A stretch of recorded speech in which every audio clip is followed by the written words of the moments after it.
வணக்கம், நான் ஐஸ்வர்யா. இன்றைக்கு KS நாகராஜன் எழுதின மௌனம்ன்ற புத்தகத்திலிருந்து 3வது தலைப்பான பாபாஜி நாகராஜ் என்ற தலைப்பை பற்றி தான் பார்க்க போகிறோம். இவர் SA அண்ணாமலை செட்டியாரின் மகனாக பிறந்தவர். இவருடைய சொந்த ஊர் கானாடு காத்தான். சென்னை பல்கலைக்கழகத்தில் பட்டம் பெற்று மேல் படிப்பிற்காக அமெரிக்கா செல்ல ஆயத்தமானார். அப்போதான் இவருக்கு எலும்புருக்கி நோய் இருக்கிறது தெரிய வந்தது. சுமார் ஒரு 6 ஆண்டு காலம் இந்த நோய்க்கான சிகிச்சையிலேயே கழிஞ்சிருச்சு. ஒரு சமயம் இவருக்கு மௌனசாமியின் சந்திப்பு கிடைக்குது. மௌனசாமி யாருன்னா ஷீரடி சாய்பாபாவோட சீடர். இன்னொரு நாள் இவருக்கு சாய்பாபாவோட தரிசனமும் கிடைக்குது. ராமையா சாய்பாபா கிட்ட நீங்க தான் என் குருவா அப்படின்னு கேட்க, சாய்பாபா இல்லை நான் உன் குருவல்ல, கூடிய சீக்கிரமே உன் குருவை நான் உனக்கு அடையாளம் காட்டுறேன்னு சொல்லி மறையிறார். சொன்னது போலவே மகாவதார் பாபாஜி தான் இவருடைய குரு அப்படின்னும் அடையாளம் காட்டுறார். ஒரு நாள் இவருடைய நோயின் வலி பொறுக்க முடியாம தற்கொலைக்கே போறார் ராமையா. அப்போ ஒரு குரல் இவரை தடுக்குது. அது மகாவதார் பாபாஜியோட குரல் தான் தெரிஞ்சுக்கிட்ட ராமையா தன்னை முழுமையா மகாவதார் பாபாஜி கிட்டேயே அர்ப்பணிச்சு சரணடைகிறார். மறுநாளில் இருந்து இவருடைய நோய் குணமடைய ஆரம்பிக்குது. ஒரு நாள் முற்றிலுமாகவே இவருடைய நோய் குணமடையுது. மருத்துவர்களுக்கெல்லாம் இது ஒரு பெரிய ஆச்சரியம்தான். இவருடைய நோய் முழுசாக குணமடைஞ்சதுக்கு பிறகு மகாவதார் பாபாஜியை நேரடியாக வந்து ராமையாவை பத்ரிநாத்திற்கு அருகில் உள்ள ஆசிரமத்திற்கு அழைத்து கொண்டு போய் அங்கே பல்வேறு கிரியா யோகங்களுக்கும் பயிற்சி கொடுத்து தீட்சை கொடுத்து ஆசீர்வதிச்சு அனுப்புகிறார். அன்றையிலிருந்து ராமையா யோகி ராமையாவாக மாறுறாரு. இன்னொன்னும் சொல்றாரு ராமையா, இவருடைய தியானத்தில் மகாவதார் பாபாஜியோட பிறப்பை முற்றிலுமாகவே காட்சியாக பார்த்ததா சொல்றாரு. அதாவது இவருடைய தியானத்தை விஷுவலாகவே பார்த்ததா சொல்றாரு. அந்த விவரங்களை இனி பார்ப்போம். கிபி 203ஆம் ஆண்டு நவம்பர் மாதம் 30ஆம் திகதி பரங்கிப்பேட்டையில் வேதாரண்ய ஐயர் ஞானாம்பாள் என்கின்ற நம்பூதிரி பிராமண தம்பதியினர்களுக்கு ஓர் ஆண் குழந்தை ஜனனம். அந்த குழந்தைக்கு நாகராஜ்னு பெயர் வைக்கிறாங்க. அந்த நாகராஜ் தான் மகாவதார் பாபாஜி. கிருஷ்ணர் பிறந்த நட்சத்திரமான ரோகிணி நட்சத்திரத்தில் கார்த்திகை தீபமன்றே இக்குழந்தை பிறந்திருக்கிறது. தான் மானிட வர்க்கத்திற்கு ஒளியூட்டப் போவதை சொல்லாமல் சொல்லியது. கேரளத்தைச் சேர்ந்த இந்த குடும்பம் பரங்கிப்பேட்டைக்கு வந்து அங்கே இருந்த சிவன் கோவிலில் அர்ச்சகம் செய்து வந்தது. இந்த சிவன் கோவில் பிற்காலத்தில் முருகன் கோவிலாக மாற்றப்பட்டு முத்துக்குமார சுவாமி கோவில் என்றும் பெயர் பெற்றது.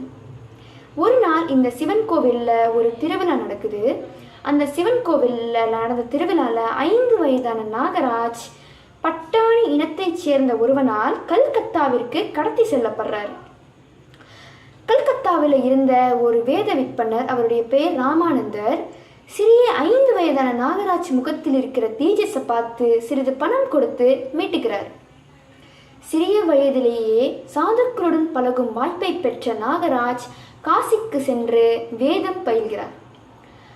பிறகு அங்கே இருந்து பிரயாக் என்னும் அலகாபாத்திற்கு சென்று பால்குடி பாபாக்களோடு சேர்ந்து கொண்டு கொஞ்ச நாள் அவங்களோட வாழ்ந்து வரார்.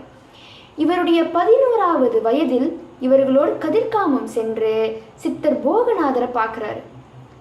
அங்கதான் ஒரு படர்ந்து விரிந்த ஆலமரத்தின் கீழ் போகரோடு இருந்து பல்வேறு கிரியா யோகங்களையும் தியான முறைகளையும் கற்றுக்கொள்கிறார். மகாவதார் பாபாஜியோட குருவான அகத்தியரை அடையிறதுக்கான வழியையும் போகநாதர் நாகராஜுக்கு உணர்த்துறார். இவருடைய 16வது வயதில் பொதிகை மலைக்கு சென்று குற்றாலநாதர் கோயிலுக்கு அருகில் பராசக்தி பீடம் அருகில் அமர்ந்து அகத்தியரின் வருகையை வேண்டி கடுமையான தவம் மேற்கொள்கிறார். இவருடைய 48வது நாள் தவத்தில் அகத்தியர் இவர் முன்னே தோன்றுகிறார். அங்கதான் அகத்தியர் நாகராஜுக்கு கிரியா குண்டலின் உபதேசம் செய்கிறார். செய்து பத்ரிநாத்திற்கு சென்று தவம் ஏற்றும்படியும் அனுப்புகிறார். பத்ரிநாத்துக்கு சென்ற நாகராஜ் கடுமையான தியான முறைகளையும் யோக சாதனைகளையும் செய்து உன்னத நிலையை அடைந்து மகாவதார் பாபாஜியாக இந்த உலகத்திற்கு வெளிப்படுகிறார். இப்போ நான் சொன்ன விஷயம் ராமையாவோட தியானத்தில் காட்சியாக தெரிந்த விஷயங்களை பற்றி தான். பிறகு மகாவதார் பாபாஜி ராமையா கிட்ட சொன்னது போல அழிந்து வரும் சித்தர்களின் பாடல்களை புதிதாக அச்சிட்டு வெளியிட வேண்டும் என்ற கட்டளையை சிறைமேற்கொண்டு செய்த ராமையா அகத்தியரின் பாடல்களையும் போகரின் பாடல்களையும் கூட புதிதாக அச்சிட்டு வெளியிட்டிருக்கிறாரு. அப்புறம் மகாவதார் பிறந்த இடமான பரங்கிப்பேட்டையில் பாபாஜிக்கு ஒரு கோயிலையும் கட்டியிருக்கிறார். அந்த பாபாஜி சிலையில் முருகர் வச்சிருக்க வேல் போல மகாவதார் பாபாஜியோட சிலையிலும் ஒரு வேல் இருக்குமா. மகாவதார் பாபாஜி முருகரோட அவதாரம் தான் பல்வேறு ஆதாரங்களோடு சொல்கிறார் யோகி ராமையா. இத்துடன் இந்த பகுதியை KS நாகராஜன் எழுதி முடிக்கிறார். நன்றி. அடுத்த பதிவில் மகாமுனி பாபாஜி என்ற தலைப்பை பற்றி பார்ப்போம். நன்றி.